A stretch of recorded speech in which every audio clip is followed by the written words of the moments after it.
Hello my dear, welcome back to my channel Namrata academy. परसों हमारे कुछ लोगों ने इसके नाम को चेंज किया है। आप लोग जो पुराने हैं उनको पता है, जो नए हैं वो भी जुड़ जाइए। ये देखिए, आपके क्लास 5 का अध्याय 5 है और ये बिहार बोर्ड का बुक है। मैंने आपको कहा था कि उस बुक में आपको ज़्यादा नहीं पढ़ने हैं, बस 1 या 2 चैप्टर पढ़ने हैं। ध्यान से सुनिएगा मैं क्या बोल रही हूँ। क्लास 6 to 12 तो आपको पढ़ना ही पढ़ना था, लेकिन क्लास 5 में मैंने कहा था 1 से 2 चैप्टर आपको पढ़ने हैं। लेकिन जब बैठकर हम लोगों ने शाम में इसमें से निकाला, हम लोगों ने बैठकर ग्रुप में जब शाम में निकाला कि इसमें से और भी क्या क्या ऐसा चीज़ है जो कि हमारे ज्योग्राफी से मिल रहा है, तो इसमें कई ऐसे चैप्टर हैं जो कि हमारे ज्योग्राफी से मिल रहे हैं। तो ये पर्यावरण और हम है, बिहार बोर्ड का बुक है, बिहार बोर्ड का क्लास 5 का पर्यावरण और हम। इसमें कई ऐसे एक्सरसाइज हैं जो कि आपके जीके को मजबूत करते हैं। तो आपको 5 to 10 अभी टारगेट लेके चलना है, आगे बढ़ना है। 5 to 10, उसके बाद फिर हम लोग आगे बढ़ेंगे। तो पटना से नाथुला की यात्रा इसका पहला एक्सरसाइज था, वो मैंने कंप्लीट करा दिया है। ये 5 नंबर आपका है टॉपिक ऐतिहासिक स्मारक। उसके बाद फिर सिंचाई के साधन हैं, इसको भी देखना है। फिर मैंने नक्शा बनाया और जो भी मतलब कि ये ज्योग्राफी से हमारा कंटेंट मिलता जुलता होगा उसको हम लोग कवर करेंगे। तो आज देखते हैं ऐतिहासिक स्मारक। तो आप लोग बिल्कुल एक पेन एक कागज़ लेकर बैठ जाइए। मैंने ये बताया है कि आपको किस तरह से नोट्स बनाने हैं। तो ये जो है आपका ऐतिहासिक स्मारक, ये बहुत ही महत्वपूर्ण टॉपिक है, इसी से जीके के प्रश्न बनते हैं। तो अब हम लोग देखेंगे। देखिए इसमें कहाँ से स्टार्ट हुआ है। छुट्टी के दिन जरताज, सना और जैनब अपने पापा के साथ प्राचीन नालंदा विश्वविद्यालय के खंडहर को देखने गए। यहाँ तक में आपका कोई भी प्रश्न नहीं है, इस नामों से भी आपका कोई प्रश्न नहीं है। सना ने शिक्षक से पूछकर निम्न बातों को अपनी डायरी में नोट किया, इसलिए आप लोग भी अपना एक पेज और कॉपी लेकर बैठ जाइए, सारी बातें नोट करते जाइए।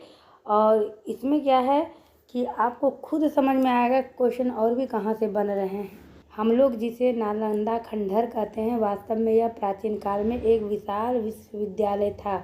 अब देखिए, खंडहर एक अलग चीज़ है, ध्यान दीजिएगा। खंडहर जो है, खंडहर आप समझते हैं, जो खंडहर हो जाता है उसको खंडहर कहते हैं। खंडहर किसे कहते हैं और विश्वविद्यालय दोनों अपोजिट वर्ड है, तो ध्यान रखिएगा। इससे अगर प्रश्न पूछ दिया जाए नालंदा में जो खंडहर हैं निम्नलिखित में से वो क्या था, तो खंडहर को विश्वविद्यालय से वही मिला सकता है जो इसको अध्ययन किया है। बिल्कुल अपोजिट आंसर इसका होगा।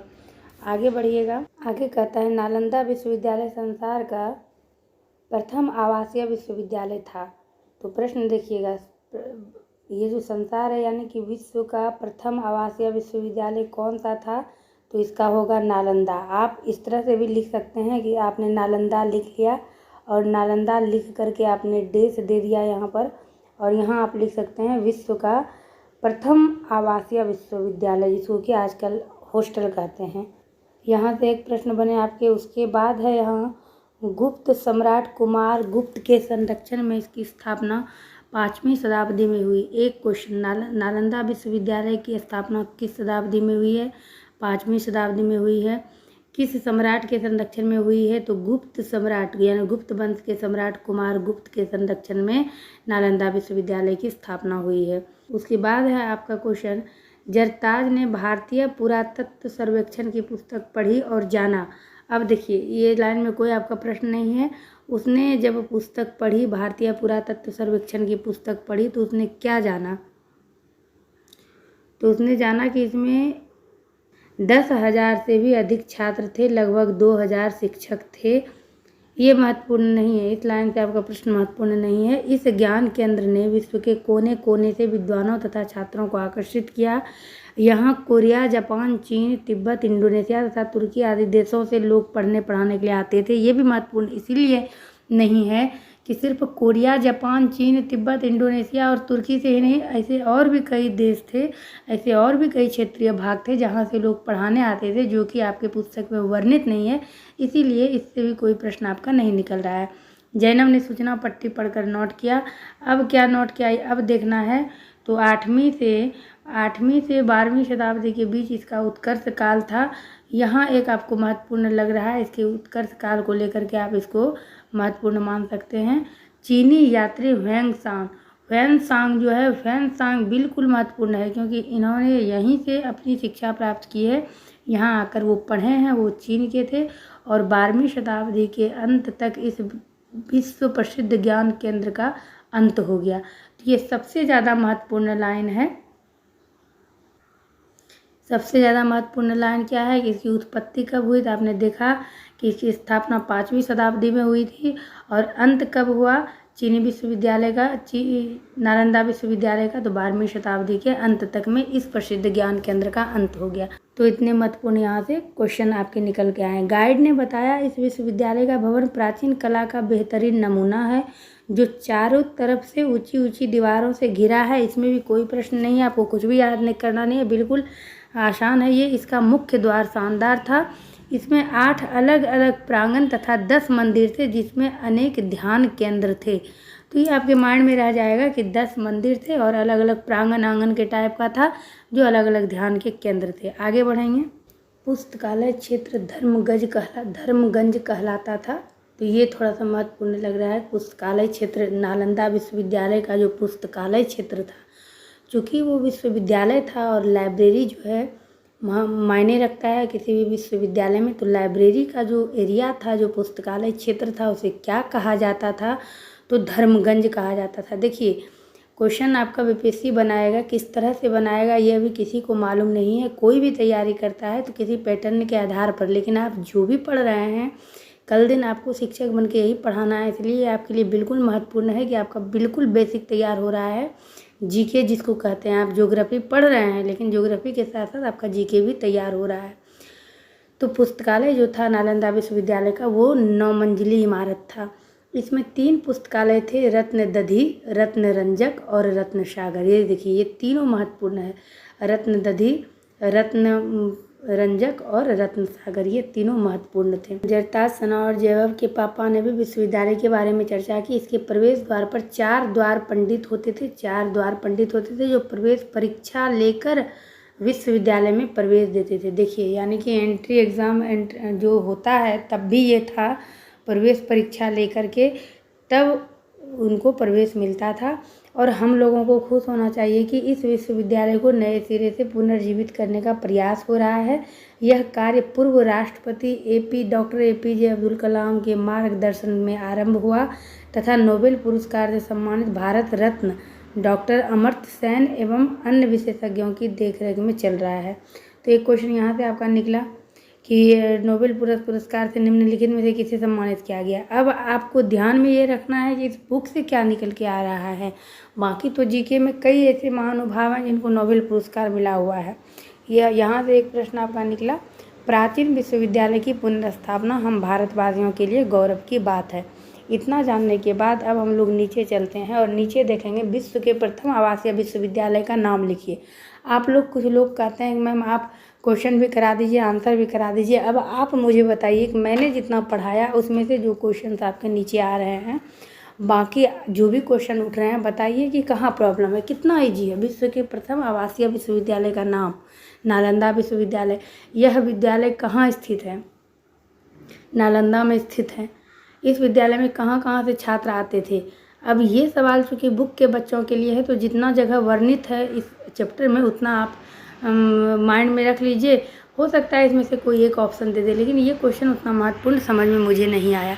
विश्वविद्यालय के भवन कैसे थे? 9 मंजिली इमारत थे। इस तरह से आपको बताना है। 10 मंदिर थे और प्रांगण थे। देखिए मेन रोड पर वीडियो क्रिएट हो रहा है तो आवाज़ ट्रैक्टर क्रॉस कर रही है तो इसीलिए थोड़ा डिस्टर्ब हो रहा है। विश्वविद्यालय के भवन कैसे थे? अगला है इसके पुस्तकालय के बारे में लिखिए। तो पुस्तकालय को धर्मगंज कहा जाता था। इस तरह से आपको इसमें वर्णन करना है। नालंदा विश्वविद्यालय पर जानकारी बच्चों को किन किन स्रोतों से मिलती है?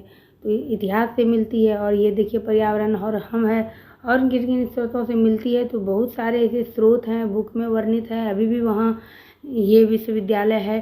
तो इस तरह से आपके तमाम क्वेश्चन हैं। चलते हैं अगले पेज पर, आते हैं अगले पेज पर। जानकारी के स्रोत पर क्या क्या हो सकते हैं? अपने साथियों एवं शिक्षक से चर्चा कर लिखिए। भारतीय पुरातत्व सर्वेक्षण द्वारा लिखे गए बोर्ड, ये जो बोर्ड है ये भारतीय पुरातत्व सर्वेक्षण के द्वारा लिखा हुआ है। उसके बाद आपका नीचे आता है इन स्रोतों से जानकारी लेना हो तो क्या करेंगे, सही विकल्प का निशान लगाइए। सिर्फ लिख लेंगे, सिर्फ पढ़ लेंगे, पहले पढ़ेंगे फिर लिख लेंगे और चर्चा करेंगे, पढ़कर चर्चा करेंगे मगर लिखेंगे नहीं। देखिए ये बिल्कुल बच्चों वाली क्वेश्चन है। ये जो क्वेश्चन आपने देखा ये जो है बिल्कुल चाइल्डिश क्वेश्चन है, बिल्कुल बच्चा वाला कि आप इस स्रोतों से जानकारी कैसे लेंगे। ये चूँकि 5 क्लास का किताब है, 5 क्लास के बच्चे जाएंगे तो भी उनको ये नहीं कहा जाएगा कि आप हर चीज़ नोट करिए, क्योंकि ये सीखने के लिए आकलन सीखने का आकलन जो CDP में आप पढ़ते हैं यही चीज़ है। शिक्षक अगर साथ में रहकर बिल्कुल अच्छे से उनको समझा दे तो फिर कुछ लिख कर याद करने की ज़रूरत नहीं है। ज़रूरत क्या है तो पढ़ कर चर्चा करेंगे लेकिन लिखेंगे नहीं, ये हर चीज़ लिखा नहीं जाता है।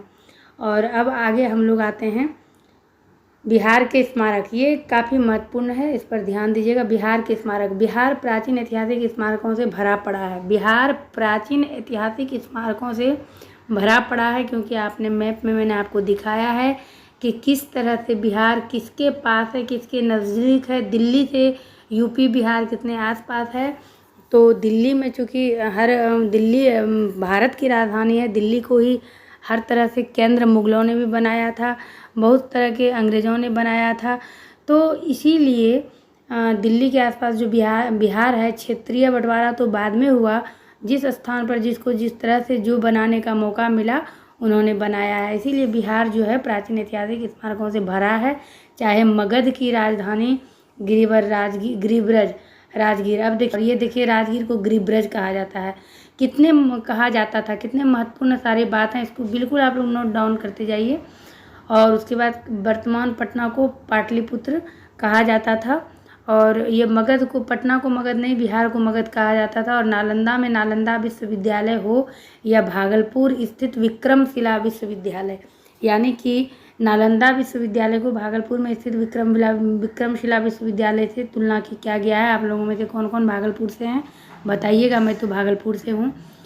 बोध गया महात्मा बुद्ध के लिए विख्यात है। बोध गया कौन कौन गया है, मैं तो गई हूँ।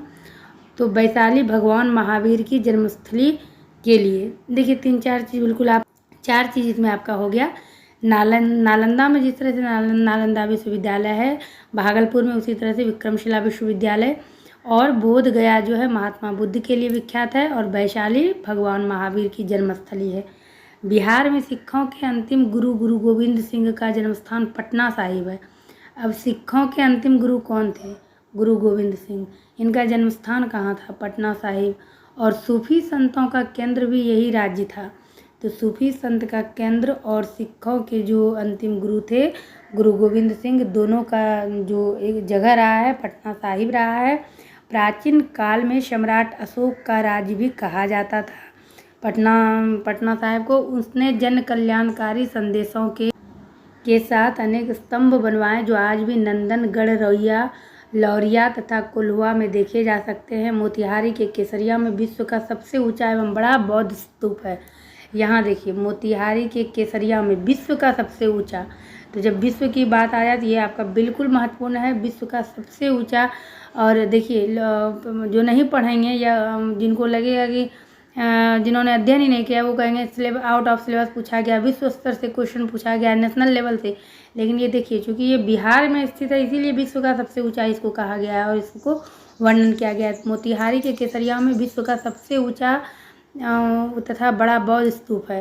तो सबसे ऊंचा, विश्व का सबसे ऊंचा और बड़ा बौद्ध स्तूप कहाँ है, तो मोतिहारी के केसरिया में। एक यहाँ हो गया। अब देखिए यहाँ पर ये भी है कि नंदनगढ़, लौरिया तथा कोल्हुआ में देखे जा सकते हैं, लेकिन क्या तो इसका वर्णन नहीं है, इसीलिए ये महत्वपूर्ण नहीं है। अगला देखेंगे ये अशोक स्तंभ है, वैशाली का स्तूप, इसी की अभी चर्चा हम लोगों ने की। केसरिया में स्तूप देखिए, वैशाली में देखिए स्तूप, और ये अशोक स्तंभ देखिए। पटना संग्रहालय दर्शनीय है तो पटना का गोलघर अद्वितीय है। गोलघर के ऊपर चढ़कर पटना शहर तथा गंगा दर्शन अच्छी तरह से किया जा सकता है। देखिए ये जो पटना का गोलघर है ये अभी भी मौजूद है। तो ये जब इंटरेस्ट लेकर आप पढ़िएगा तो आपको बहुत अच्छा पढ़ने में लगेगा और बहुत इजी भी लगेगा। आगे देखते हैं, औरंगाबाद का सूर्य देव मंदिर तथा पावापुरी का जल मंदिर अद्भुत है। अब आप लोग बताएंगे कि ये पावापुरी कौन कौन गए हैं, तो मैं गई हूँ। तो औरंगाबाद का देव सूर्य मंदिर कहाँ है, औरंगाबाद में, और पावापुरी जल मंदिर तो पावापुरी में है। इस महत्वपूर्ण बातों को नोट करिएगा। बढ़ते हैं अगले पेज की तरफ। अब देखिए कितना सरल और इजी प्रश्न। बिहार की राजधानी के कुछ स्मारकों के बारे में बताइए। तो जितना बुक में दिया है वो तो है ही, कुछ एक्स्ट्रा भी आप जोड़ लीजिए, आपका एक अच्छा खासा नोट्स तैयार हो गया। और उम्मीद करते हैं कि आप लोग नोट्स बनाते जा रहे हैं, सिर्फ सुनने से नहीं होगा, थोड़ा मेहनत करना होगा। आपने कभी कोई दर्शनीय स्थल देखा हो तो उसके बारे में लिखिए। अब देखिए दर्शनीय स्थल यहाँ पर आपका कुछ दिया हुआ है, इसको आप देखेंगे। दर्शनीय स्थल और कौन सा स्थल कहाँ है, तो जल मंदिर, महाबोधि मंदिर, देव सूर्य मंदिर, अभी तुरंत आपने देखा देव सूर्य मंदिर औरंगाबाद में, नालंदा विश्वविद्यालय नालंदा में, विक्रमशिला विश्वविद्यालय भागलपुर में, गोलघर पटना में। तो महाबोधि मंदिर आप बताइए कहाँ है, ये दोनों चीज़ मैंने अभी तुरंत आपको बताया। उसके बाद नीचे बढ़ेंगे, देखेंगे क्या है।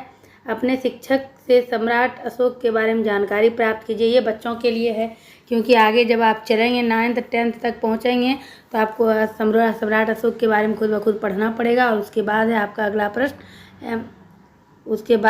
अगला प्रश्न कि ऐतिहासिक स्मारकों का संरक्षण कैसे संभव है, उसका बचाव कैसे संभव है, ये समझना है। तो ये सब चीज़ आपके सामने में ऑप्शन भी आएगा तो माइंड में क्रिएट हो जाएगा। तो ये कोई बहुत बड़ी चीज़ नहीं है। अगले पेज पर चलते हैं। अगला है आपका, आपके आसपास के किसी भी स्मारक, पुराने या नए भवन के बारे में निम्नलिखित प्रश्नों के आधार पर जानकारी एकत्रित कीजिए कि वह भवन और स्मारक कहाँ बना है। ये बिल्कुल बच्चे वाला है। उसे किसने बनवाया है, वह किन किन सामग्रियों से बना है, ये सब आपके लिए नहीं है। वह भवन स्मारक किस उद्देश्य से बनाया गया है, ये उद्देश्य वाला थोड़ा सा माइंड में रखना है।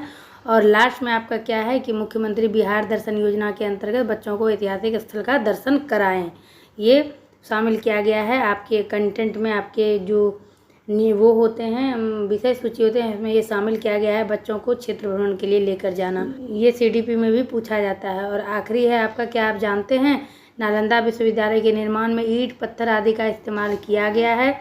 उस समय सीमेंट की जगह सुर्खी, चूना, उड़द की दाल, छोबा तथा गोंद का इस्तेमाल किया जाता था। उड़द की दाल, ये सुन के हमें भी आश्चर्य लगा, आप लोगों को भी उम्मीद करते हैं कि लगा ही होगा।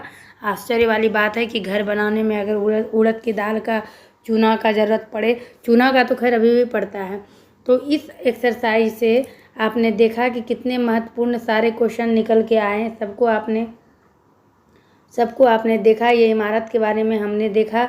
इन सारी चीज़ों से जितने भी महत्वपूर्ण क्वेश्चन आपके निकल के आए, आप सबको करेंगे। उम्मीद करते हैं आपके लिए ये क्लास भी महत्वपूर्ण रहा होगा।